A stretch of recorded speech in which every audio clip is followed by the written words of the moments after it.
ये तैयारी आपको करनी पड़ेगी। जितने भूमकाल लोग हैं मेरे, आप लोग जो काम करते हैं, इसको धार्मिक नहीं है, ये सांस्कृतिक है। लिंगो कोई शंकराचार्य नहीं था, लिंगो साइंटिस्ट था, विश्व का सबसे बड़ा साइंटिस्ट है लिंगो। उसको धर्मगुरु और शंकराचार्य बना के उसका अपमान मत करो, वो इनका बाप है। यहाँ पे कोई नहीं था। बुद्ध के गुरु का नाम अलार कलाम, अलार कलाम के साथी का नाम है लिंगो। अलार कलाम आदिवासी, हमने बुद्ध को पैदा किए। मोहम्मद पैगंबर कुरैश आदिवासी, जीसस क्राइस्ट बाइजा आदिवासी। ये आदिवासियों की संस्कृति से पैदा हुए। भगवान भी आदिवासियों के कारखाने से पैदा हो रहे हैं। आदिवासी संस्कृति इतनी बड़ी चीज है।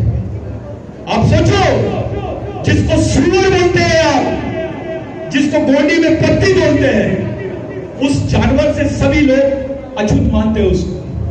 लेकिन आदिवासी संस्कृति में उसको नारायण पेन बोलते हैं, उसको अपना देव मानते हैं। एक सुअर जैसे जानवर की भी जिस संस्कृति में भगवान जैसा स्थान है, वह इंसान का कितना बड़ा स्थान होगा, ये सोचिए। ये आप लोगों को, हमको छोटा करने की कोशिश करते हैं। ये बताते हैं आदिवासी सभ्य नहीं है, आदिवासी फलाना नहीं है। मैं पिछली बार एक भाषण देखा था, वो रामदेव बाबा का वो था, उसमें बोल रहे थे वो लोग कि आदिवासियों में भी सुधार आएगा, आदिवासी विकसित होने के हैं। अबे ये किसको समझा रहा है तू? आंवला हमसे लेता है, हमसे 1 रुपए के भाव से आंवला लेता है, आंवले का जूस 100 रुपए का देता है। तू संत बताएगा आपको? अबे आदिवासी अगर किसी का इलाज करता है तो पैसा नहीं लेता है।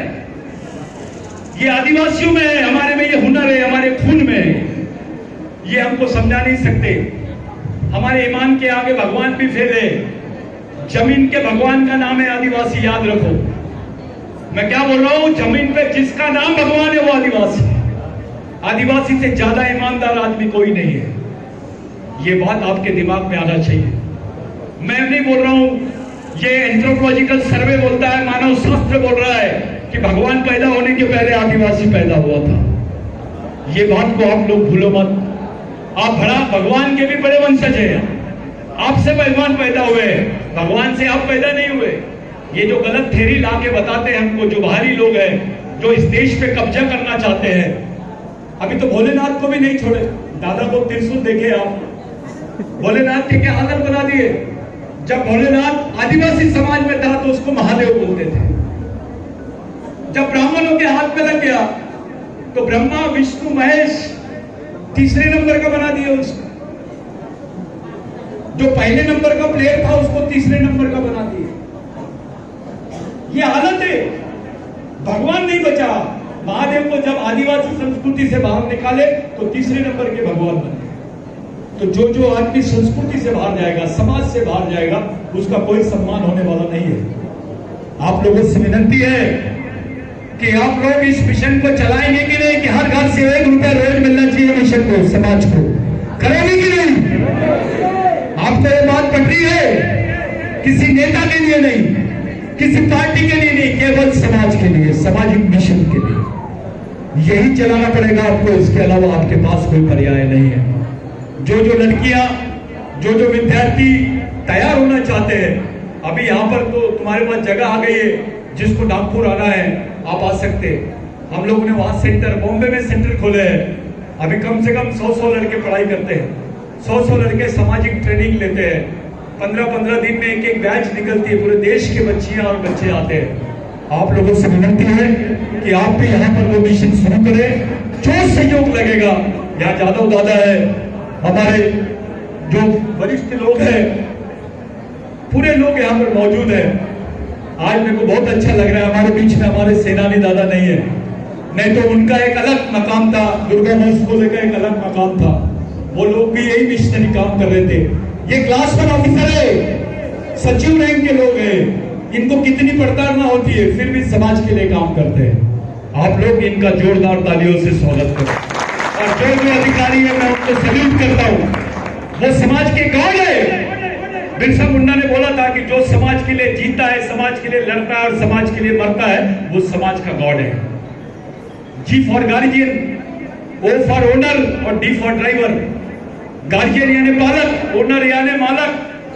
और ड्राइवर यानी चालक, समाज का मालक और जो चालक है ये समाज के बुद्धिजीवी लोग हैं।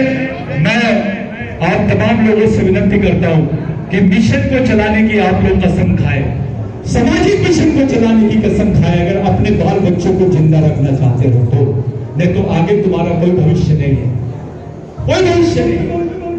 प्रदेश हमारा है, लोग हमारे, सत्ता दूसरों के हाथ में है। हमारे नेता को कोई दूसरा ही कंट्रोल करता है। जो गॉड होना चाहिए था समाज का वो डॉग हो गया, डीओजी डॉग बन गया, वो कुत्ते बन गए। अरे हमको हमारी कौम के लिए, हमारी पीढ़ी के लिए, हमारे लोगों के लिए किस चीज की जरूरत है, कौन से मार्ग से जाना है, किस रास्ते से बच्चों को बचाना है, क्या ब्रेन हम लोगों का होना चाहिए, क्या तैयारी हो रही है, विश्व में क्या चल रहा है, देश में क्या चल रहा है, इन सब चीजों की जानकारी आपको होना चाहिए। आने वाले बहुत जल्दी, मैं बाकी सब तो नहीं बोलता, लेकिन मेरे तरफ से कम इस साल में या साल के मार्च महीने तक, 22 के मार्च अप्रैल महीने तक मैं 1 लाख रुपए की किताबें मेरी जो है मैं पूरी दान कर दूंगा। जो किताबें यहाँ बच्चे लोग पढ़ेंगे। मेरे पास साथियों कुछ नहीं है, अब मैं कोई रोजगार में नहीं हूँ, मैं अब कोई ऑफिसर नहीं हूँ, मैं आप जैसे ही हूँ। जहाँ जाते हैं उन लोगों से जहाँ मिलता है मैं उनको पकड़ के आगे बढ़ जाता हूँ। मैं देश में घूमते रहता हूँ, मेरा कुछ नहीं है। ये मिशन में जो चल रहा है इसी से समाधान है हमारे। तो आपके बीच में जो कार्यकर्ता काम करते हैं, आप उनको चाय के लिए ना पूछते हुए खाने के लिए पूछो, क्योंकि जो कार्यकर्ता होता है उसको कोई साथ नहीं देता। उसको खाने के लिए पूछो, उसके जेब में खर्च है क्या वो देखो।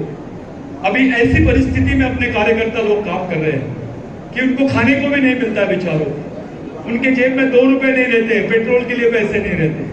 तो ये सब चीजें आपको देनी है क्योंकि वो आपके लिए काम कर रहा है।